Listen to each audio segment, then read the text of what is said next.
LEGO is releasing a brand new train, well, in 2026, but it already looks fantastic. Brick Railroad Locomotive is inspired by a classic 1950s American design that became iconic across the world. So it's basically the Santa Fe in all but name. And considering that was one of the best LEGO train sets ever made, I cannot wait for this version to release. This version recreates how some of these units looked in the early 1970s, when they were repainted from their original red and metallic colors to this striking blue and yellow color scheme. The best part? It's all done with standard bricks, no stickers needed. I love the overall design with the dark blue and yellow color scheme. The design features two massive, may I add, custom bogies that look fantastic. And let's talk size. The locomotive is built to an 8 studs wide scale, which is becoming the new standard for detailed LEGO trains these days. Compared to the old 6 studs engine, you get more room for accuracy and proportion, and the model looks so much more like the real-life counterpart.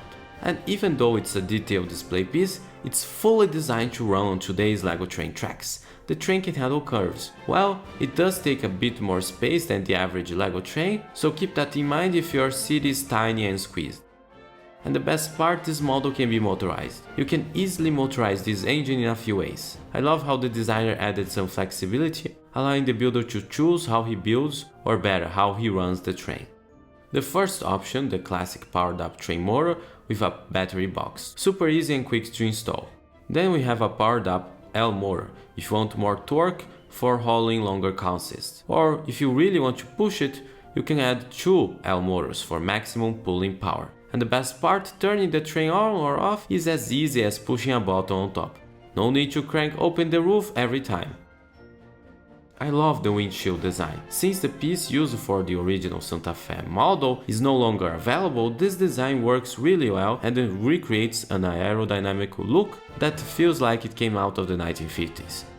Now, you hear me call this an A unit, but what does that mean? In American railroading, an A unit is basically the lead locomotive unit that has a cab for the driver, a powerful diesel engine, and all the main controls. It's called an A unit to distinguish from the B units, which are bolster units with no cab. They just add extra horsepower. You might remember I showcased this model, or a version of it that had a B unit, but that model didn't make it to the finalists. This is the kind of model that reminds us why classic American diesel power still captures our imaginations. It's rugged, nostalgic, and instantly recognizable on any layout. It also brings back memories for anyone who owned the LEGO Santa Fe sets, or better yet, those of us that never got our hands on that so desirable model, which are now collector's items and super expensive to find sealed.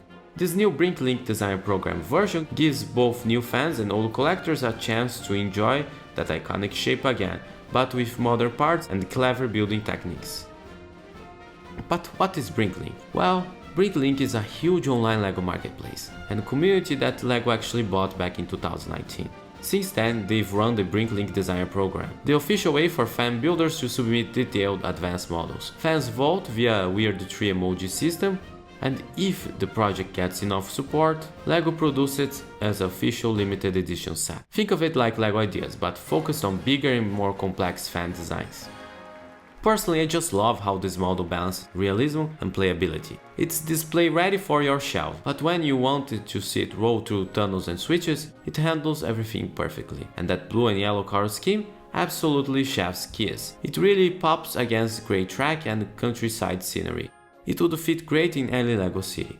And here is another thing I really appreciate about this model that we don't talk about enough, the little details and the room for extra customization. First off, let's talk interiors. This version has space for a small cab interior behind that awesome windshield. It's simple by default, but if you are the type who loves adding seats, control panels or a little engineer minifigure, there's enough room to upgrade it. I think a printed control tile or a custom sticker could make it pop even more. All of that makes this not just a tribute to classic diesel engines, but a fantastic starting off point for your own custom railroad vehicle. That's what I love about fan design trains. They come to life in so many ways once you make them your own. And last but not least, for modelers, the underframe and bogies are robust, so if you want to swap the wheels, couplers, and upgrade them, or even use third parties, it's all very doable.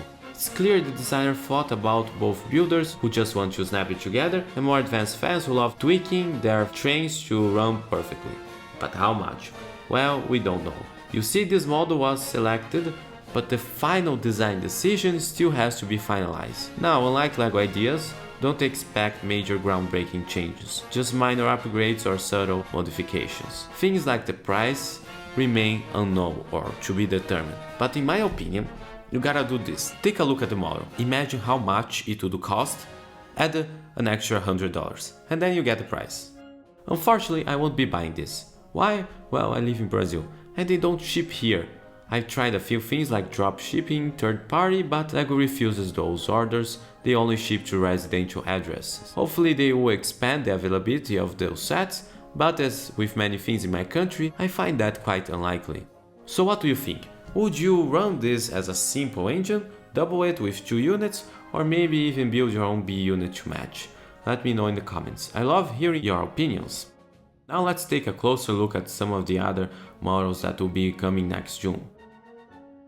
So let's check out the incredible Coconut Cape. This is fourth part Pirate Excursion.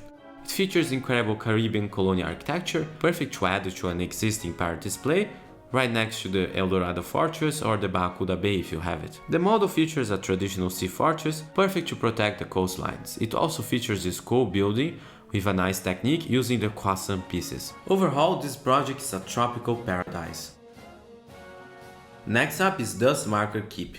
We're venturing deep into the unforgiving outland to uncover a fan-made LEGO masterpiece, Dust Mark Keep, the sun-scorched heart of the legendary Bounty Hunters Guild, and a standout model in the next LEGO BrickLink Designer Program Series. The textures are brilliant, sand-colored slope, cracked masonries and desert rocks blend perfectly to make the fortress feel desert-like. So it's an outstanding model.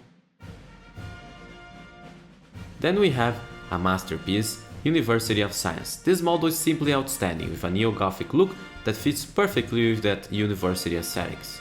Yes, I can already smell all the sleepless nights and system failures leading to you not having grades. The interior is equally well detailed. We have scenes depicting astronomy, biology and other subject matters, perfect for nerds like us. Going back to the exterior, I really do love that clock tower. It's built using a simple technique, but it works really well. Even the color scheme is great. I don't often see this combination, but it does look fantastic. Then we have the hot air balloon. Forget the old balloon parts. This design scratches an itch that the official pieces can't simply satisfy. If you've ever tried building a LEGO hot air balloon, you've probably ran into the same problem I did. The big official balloon segment part, 18969, only comes in a few colors, and that limits how full and realistic your balloon can look. So the designer came up with a solution. The balloon itself is carefully shaped using angled panels and curved slopes to give it a gentle bulge. Not too skinny, not too blocky. It's satisfying balance between realism and LEGO's fun, blocky, exposed stud look. It's the perfect model to take it to the skies. So my friends, soon-ish we'll have a brand new train, and you have to wait until next year. But you don't need to wait to uncover incredible LEGO train models made by fans. Just click this video on the screen right now to find out more.